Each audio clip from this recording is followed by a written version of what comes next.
Hey guys, it's me Priyanshi and welcome back to my channel. So आज मैं आप लोगों को एक नया सब्जेक्ट पढ़ाने वाली हूँ, वो है हिंदी ग्रामर। और हिंदी ग्रामर का कौन सा चैप्टर? भाषा और व्याकरण। So let's begin. मैं पेज निकाल देती हूँ। सो सबसे पहले इस चैप्टर को पढ़ने से पहले मैं जो आपका एक क्विक रिकैप लेना चाहती हूँ कि आप कैसे मतलब इस चैप्टर के बारे में अगर ऑलरेडी कुछ जानते हैं तो very good. So I hope आप ये पिक्चर देख सकते हैं मेरे बुक में जो ड्रॉ हुआ है। दोनों बच्चे क्या कर रहे हैं? गगन टीवी देख रहा है और रीमा पाठ पढ़कर प्रश्नों के उत्तर लिख रही है। और ये जो नीचे के क्वेश्चंस है मैं आप लोगों के लिए एक बार पढ़ लेती हूँ, साथ ही साथ मैं आंसर्स भी बोलूँगी। पिता अपनी बात माँ को कैसे समझा रहा है? भाषा की मदद से। माँ पिता की बात को कैसे समझ रही है? फोन की मदद से। रीमा पाठ पढ़कर कैसे समझ रही है? रीमा पाठ को कैसे समझ रही है? पढ़कर। वह प्रश्नों के उत्तर कैसे दे रही है? लिखकर। गगन टीवी पर आ रहे कार्यक्रम को कैसे समझ रहा है? देखकर। ओके, चलिए अभी हमारा पेज को टर्न करते हैं। एंड सबसे पहले हमें समझना होगा कि भाषा क्या है। तो सबसे पहले मैं आपको भाषा का डेफिनेशन बता देती हूँ एंड मैं बोर्ड में लिख रही हूँ। ओके, एक दूसरे तक अपनी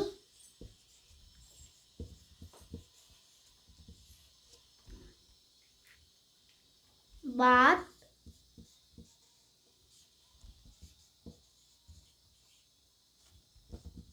जाने का साधन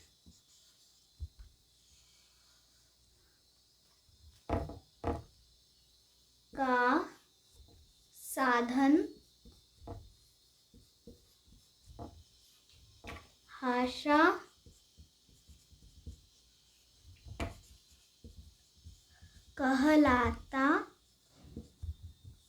कहलाता है। ओके, सो मैं एक बार रीड करके आप लोगों को समझा देती हूँ। एक दूसरे तक अपनी बात पहुंचाने का साधन भाषा कहलाता है। ओके, सो अभी हम भाषा के रूप जानेंगे। आप पहले मेरे बुक में देख लीजिए, फिर मैं आपको बोर्ड में लिखती हूँ। ओके, भाषा मौखिक, लिखित। ओके, सो मैं जो आपको समझा रही हूँ, जैसे भी समझा रही हूँ, मैं आपको मौखिक रूप से समझा रही हूँ और जो मैं बोर्ड में लिख रही हूँ वो मैं आप लोगों को लिखित रूप से समझा रही हूँ। चलिए मैं बोर्ड में लिखती हूँ ये वाला। ओके, भाषा।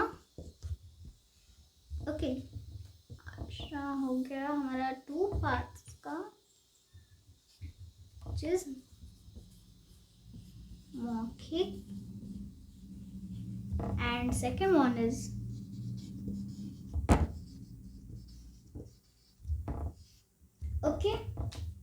सो मौखिक और लिखित भाषा के 2 रूप हैं।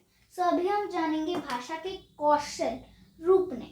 और अगर आपको भाषा के कौशल अगर पूछा जाएगा तो आपको मौखिक और लिखित नहीं बोलना है, आपको बोलना है सुनना, बोलना, पढ़ना और लिखना। सो मैं अभी बोर्ड में इधर नीचे लिखती हूँ।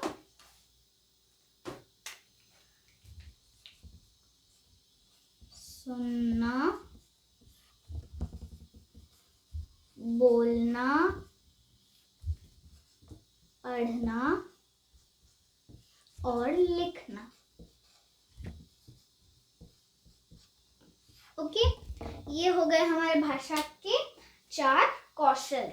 ओके, सुनना और बोलना मौखिक भाषा के मतलब ये में जाता है, और तथा पढ़ना और लिखना लिखित भाषा में जाता है। ठीक है, सो ये दोनों इधर ऐसे भी डिवाइड हुए हैं, इधर से आप देख सकते हैं, इधर से डिवाइड भी हुए हैं और ये सब का एक मौखिक और लिखित में जा रहा है। सो इससे बड़ा है ये हमारा भाषा का किस्म। ठीक है, सो अभी हम जानेंगे अन्य भाषाएं। संसार में बहुत सी भाषाएं हैं। भाषाएं बोली, पढ़ी और लिखी जाती है। सभी देशों की अपनी अपनी भाषा है। ठीक है, सो अभी हम जानेंगे लिपि क्या होती है, ठीक है। तो मैं मेरा ये वाला इरेज करी हूँ, आप लोगों ने ये वाला लिख लिया होगा।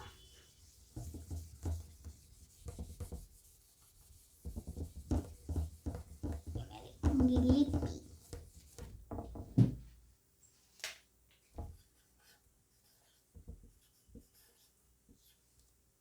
ओके। सो लिपि का परिभाषा मैं कर आपको बता देती हूँ और दिन में बोर्ड में लिखूंगी। भाषा को लिखने के लिए निर्धारित चिन्हों का इस्तेमाल किया जाता है जिन्हें हम लिपि कहते हैं, ठीक है। भाषा को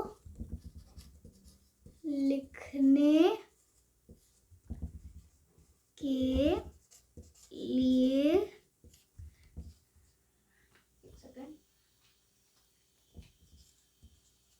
निर्धारित चिन्हों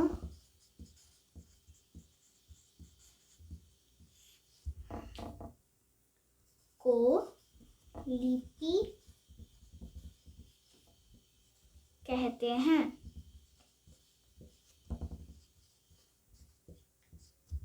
ओके, सो अभी मैं आपको मतलब 5 भाषा की लिपियां बताऊंगी, ठीक है। तो मैं सिर्फ बताऊंगी।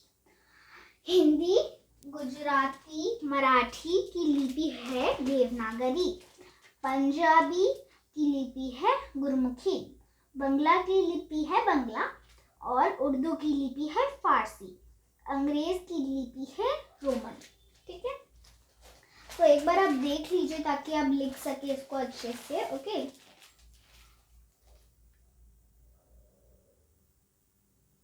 ओके, अभी हम जाएंगे हमारे लास्ट थिंग में जो है हमारा व्याकरण, ओके। सो मैं अभी व्याकरण का लिख देती हूँ परिभाषा।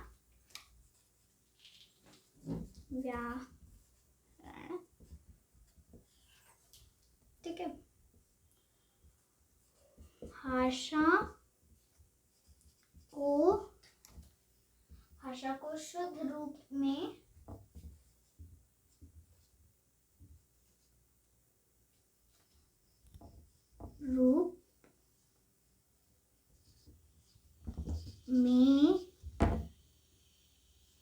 सिखाने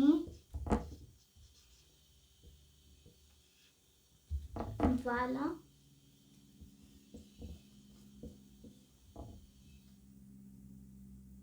शास्त्र को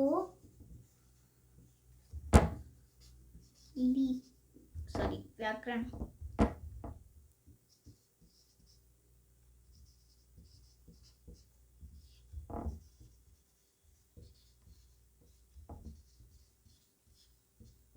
ओके, सो मैंने लिख दिया इधर। एंड मैं लास्ट थिंग आपको बता देती हूँ। ये वाला एक लास्ट थिंग हमको याद रखना है, ओके। व्याकरण हमें 3 बातें सिखाता है, क्या क्या? शुद्ध बोलना, शुद्ध पढ़ना और शुद्ध लिखना, ठीक है। सो अभी मैं ये जो आप दोहराए हैं मैं एक बार मतलब आपको दोहरा देती हूँ और इसका एक रिकैप हो जाएगा। मन के भावों को एक दूसरे तक पहुंचाने और ग्रहण करने का साधन भाषा है। भाषा को दो रूप होते हैं, मौखिक और लिखित। भारत की राजभाषा हिंदी है।